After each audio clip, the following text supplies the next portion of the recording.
Guys, welcome to Seek the Greatness, a channel that's all about applied self-investment. Welcome to day 2 of how to become a better copywriter in 60 days. We're on day 2, so let's just get right into it. I'm not going to, read the whole letter. That wasn't necessary last time.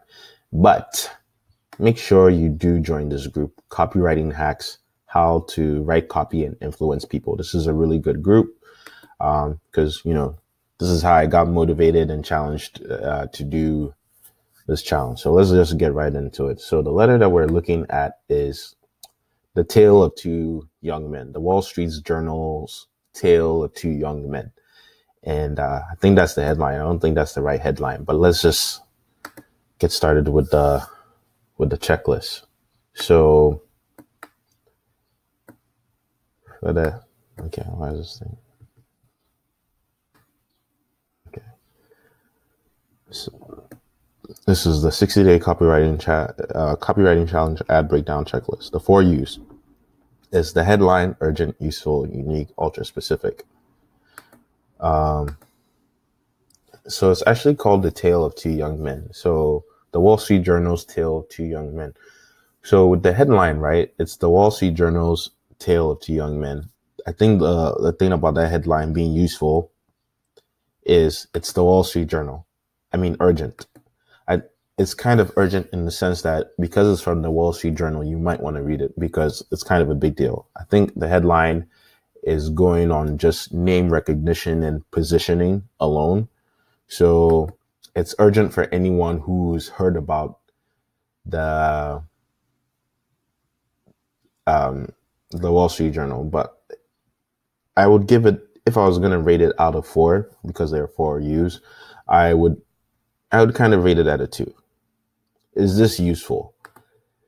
I would say it's useful. It's a useful headline. It's useful to anyone who's interested in the Wall Street Journal. Like if you read the Wall Street Journal or like have been thinking about reading the Wall Street Journal, it could be useful to you. Is it unique? So I would rate this like a 3 out of 4. Is this unique? No, not that really. I wouldn't make it unique. Is it ultra specific? In the sense that it's coming from the Wall Street Journal and there's a story about 2 young men. So that's what I think of the headline, at least. Okay. Does the headline and lead copy stick to the rule of 1? Does it stick to just one focal point, or does it just jump around from one focal point to another? It's one focal point. It's just a story about 2 young men. This is the Wall Street Journal's tale of 2 young men. So it's very, very focal on that point. I don't think it jumps around. One sentence summary. Can the concept of the copy or the big idea be summed up nearly in one sentence and relayed with clarity to the stranger? Again, yeah, this is the tale of 2 young men. So the big idea behind this sales letter is the idea of knowledge, how you can use knowledge and apply it. So basically, the power of knowledge depends on how you use it. I think that's the one sentence summary here for this piece of copy. Awareness is the approach of the copy, direct or indirect. So we go here by direct. The reader is aware of the company, person writing the ad. They are aware that they have a problem and the product can help them. No, I would say it's indirect. Okay, right? Because the reader is unaware who's writing. I mean, they're aware of, like, this is from the Wall Street Journal. So it's direct in that sense. But maybe the reader is unaware that they have a problem, or unaware of what the problem the sales letter is trying to convey, because maybe some people just think, oh yeah, it's good to have knowledge, but then it doesn't tell them, like, people think, yeah, it's good to have knowledge, but how you use it is what, how you apply it is what makes the difference. Because The sales letter is telling the story of two young men. They were like the same people. They grew up in the same city. They had the same family. And, but then one of them ended up being the general manager of the same company. And then one ended up being its president. So, and then the sales letter goes on to say, why did that happen? It was because of, what do you call it? It was because of knowledge. So the problem could be very, very like subtle, because it's saying like, if you don't, you have all this knowledge around you, but if you don't apply it, that could be the difference between like where you end up. So it's a very, very subtle poke. So let's move on. What lead is being used? I think this is a story lead, because it's telling a story again. And then pass, agitate, solution is a problem that your product services is the problem that your product service solves easily identified. No, I mean, it's very, very subtle. It's very, very subtle. It's telling a story about like, you know, about knowledge. So very, very subtle. Does the copy poke at the reader's pain points? Like I said, it does that in a very, very subtle way. Here, let me show you. Let's zoom in, because it does this in a very, very subtle light.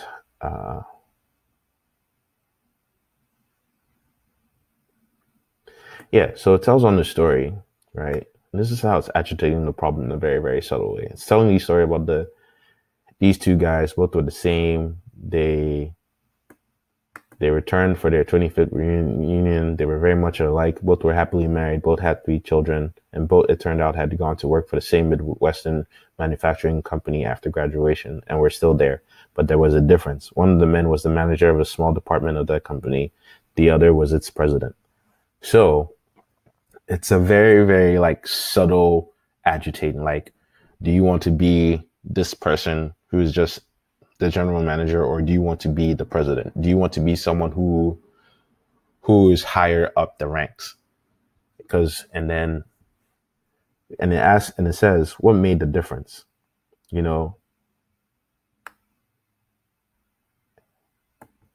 And it goes on to say, the difference lies in what each person knows and how he or she makes use of that knowledge. And that is why I'm writing to you and the people like you about the Wall Street Journal. So when it asked me that, once this checklist asks me, does the copy poke at the reader's pain points? I feel like it does that in a very, very subtle way. Like, do you want to be here or do you want to be here? And what's going to take to get that is knowledge and how you apply that knowledge. Does the copy identify clearly that there is a solution to the reader's problem and that you are the person capable of helping them solve that problem? Yeah.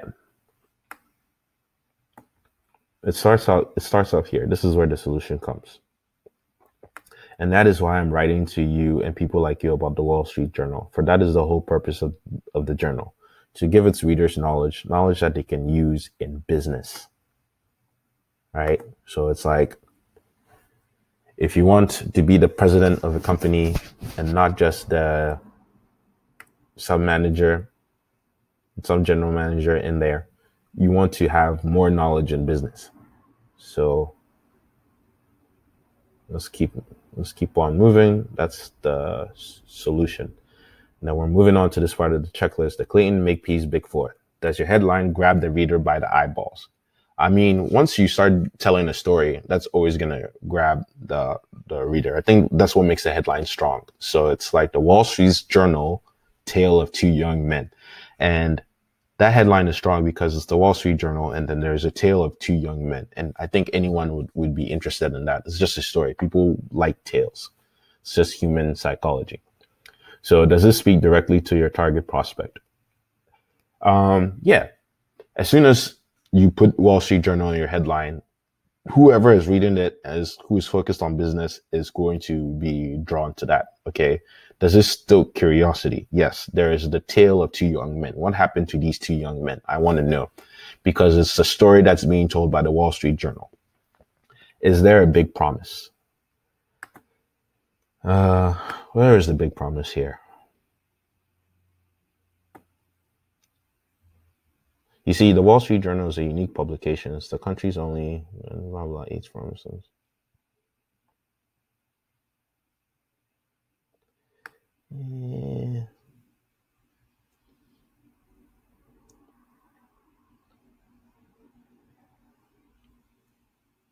Yeah, it's kind of here. If you've never read the Wall Street Journal, you cannot imagine how useful it can be to you. Much of the information that appears in the journal appears nowhere else. The journal is printed in numerous plants across the United States so that you get it early each business day.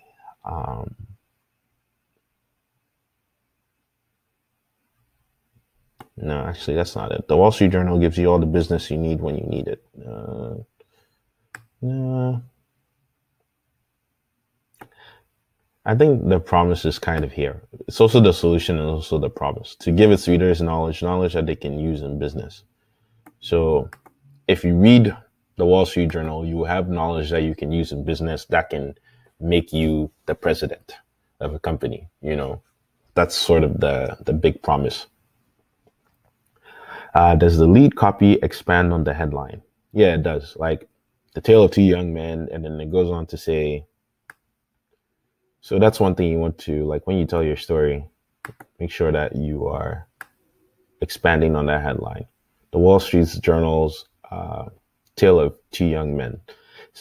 I don't think that's the right headline. So on a beautiful late spring afternoon, 25 years ago, two young men graduated from the same. So it just continues from there, jumps right from the headline. So the headline doesn't lose the people because the copy is continuing once the headline grabs their attention.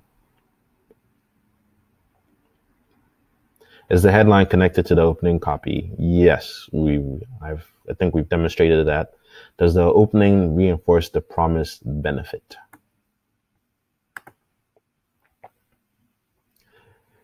Not till later. Not when they come. When it says, it tells you who they were, and both were happily married. Both had 3 children. Like they were the same.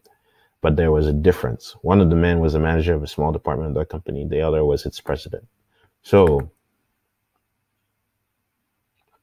where are we? Just the lead copy channel. I mean, like not till later. I don't think the opening doesn't really reinforce the promised benefit from what I'm reading. The way how the sales letter is structured. It just tells you that there was a difference. Does the opening continue to arouse curiosity in the reader? Yeah, when it tells you that, but there was a difference. These people were the same, but there was a difference. And it's like, but how? They were the same, you know, what made them different? And that's when it goes on to say that it was knowledge. One was applying much more knowledge than the other. So does the copy establish credibility? I think it does that on its own just by saying that it's the Wall Street Journal. So there, and that's the thing.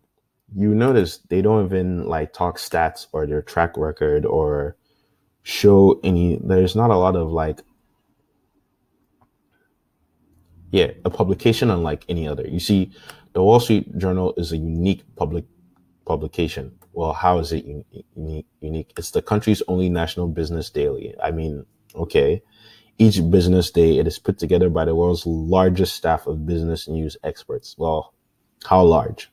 You know, it just says largest. It's not really giving me a number or anything like that. But that's how they've established their credibility. Like, it's the Wall Street Journal. It's just based on positioning alone, you know. So they're kind of credible in that sense. They're credible by just their name alone. Is the copy believable? Yeah, the copy is believable because, again, it's sort of coming from the Wall Street Journal. Like the sales letter, it sold so well because of positioning. They didn't, and you can tell the sales letter is kind of short too, because they didn't have to say a lot. It's like, I'm the Wall Street Journal. Like this sales letter was kind of like market ready fit. You know, it was just ready for the market. They didn't have to do a lot of testimonials or provide a lot of proof or anything like that because they were very, very high up. What does the copy do to prove to the reader that you are You're a credible person of authority who should be paid attention to. Like, yeah, I'm the Wall Street Journal. I have the largest staff. I'm going to give you information on business, real estate, all of that stuff. Does the copy offer a bribe? Is there a bribe in place to convince the reader that they must read on? Yeah, sort of with the story. When it tells the tale of the two young men, it kind of like it's a curiosity bribe. Like if you want to know what happened to these two men, like keep reading on. And then you go on to find out that it was knowledge. Okay. So that's how it worked. So the 8 useful components to look for upfront. Is the offer promise new? Let's go down to the offer, a $28 subscription. Put our statements to approve by subscribing for the next 13 weeks for just $28. No, I don't think it's new. It's just like, hey, subscribe to our magazine for this amount of time for this much money. It's not new. Is the offer promise unique? I don't think it is. It's just a subscribe to our magazine. Is the offer promise safe to invest in? I would say yes for the reader, because it's like, it's the Wall Street Journal positioning. It is safe to invest in. We're very reputable. We have a lot of credibility because we are the Wall Street Journal. Is the offer promise easy to use, implement? Like I said, like it depends on who's writing the sales letter. These people are credible. They have a lot of position. They have a very, very high positioning in their market. So their offer is very simple to implement. So, but if you're kind of an unknown entity, that could be harder for you. So can just keep that in mind. Is the offer promise fast to deliver results? Yeah, like, I mean, you get what you subscribe for. It tells you, subscribe to our magazine, and then you get all this stuff, from us on real estate, marketing, technology, all that, because it's the Wall Street Journal, Is the offer promise providing results that are predictable? Yeah. Subscribe to our magazine, you get all this knowledge in business. Kind of predictable. Is the offer promise providing something big? Yeah, like this is not a bad deal. Put our statements to approve by subscribing for the next 13 weeks for just $28. Or if you may prefer to take advantage of a longer term subscription for greater savings, an annual subscription of $107 saves you $20 off the journal's cover price. And then our best buy, 2 years for $185 saves you a full $69. So they're kind of like big deals, like these are like very, very good. It's all about savings. It's like, save this much money. So they're trying to they're trying to make it a no-brainer. The 8 useful components hidden in your copy. Does your copy provide proof for every promise and claim made? And yeah, like, it's the Wall Street Journal. They're just based on reputable, so they don't really need to provide a lot of proof because they've established themselves as the best business behind. I feel like that is their proof. If you subscribe, you get all this money, and then you won't end up like that guy who was the president. Like, they're also trying to paint this picture. Does the copy use picture words to provide a snapshot of the reader in the future benefiting from having bought and used your product or service? Yeah, right here. Right. So knowledge is power. It even starts with this subhead right now. So right now I'm reading page 1 of the journal. It combines all the important news of the day with in-depth feature reporting. Every phase of business news is covered, from articles on inflation, wholesale prices, car prices, tax incentives for industries, to major developments in Washington and elsewhere. And there's page after page inside the journal filled with fascinating and significant information that's useful to you. A daily column on personal money management helps you become a smarter saver, better investor, wiser spender. So this is the snapshot that you're picturing in the reader's mind. They're like, yeah, I'm going to be a smarter saver. I'm going to be more knowledgeable than my friends and my coworkers, and this is how I'll move up the ladder because I know so much in these areas. I'll know about small business, marketing, real estate, technology. I'll be an entrepreneur. I'll be a guru. I'll know a lot about business with the Wall Street Journal. So when you're writing your copy, this is very good at just putting that picture into the person's mind. Can you identify exactly when the offer is being made? Yeah, if you go back, it tells you 20. Actually, that's what makes this sales letter really good. Is the fucking subheads. The subheads, man. I'm telling you, subheads make things easier because it just keeps people from skimming or reading down. Like, let's say I didn't want to read this whole thing. I didn't care. I just wanted to know how much, like, okay, I'm reading, how much does this thing cost? Oh, a $28 subscription. Oh, okay, that's not bad. Stops me right there. And that's when the offer is being made. So this sales letter is just legendary for its subheads alone. You know, I think that's why it sold so much, even though it's from like the 20s. And I feel like the language and the style is not as relevant, you know, but the subheads, just the technique of that sales letter alone is legendary. It stands the test of time. So can you identify exactly when the offer is being made? That, yeah, it shows you right there with the subheads. Does the copy reduce the risk to the reader? Yeah, it also tells them if there's anything that you don't like, you can get your money back and then we'll refund you for the money that you like for the term that you didn't use the magazine, you know, so we'll refund you for that time back. And it goes here to say, should the journal not measure up to your expectations, you may cancel this trial arrangement at any point and receive a refund for the undelivered portion of your subscription. So yeah, no risk. Can cancel anytime. Does the copy summarize the offer towards the end? What is the reader getting? What is the price?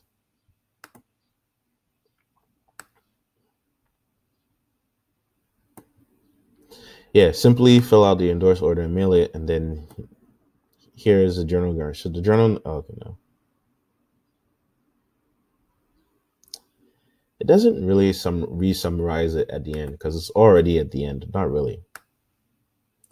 But it's giving you that picture, like, pay this much money. This is what the journal will do for you. It kind of re-summarizes this here.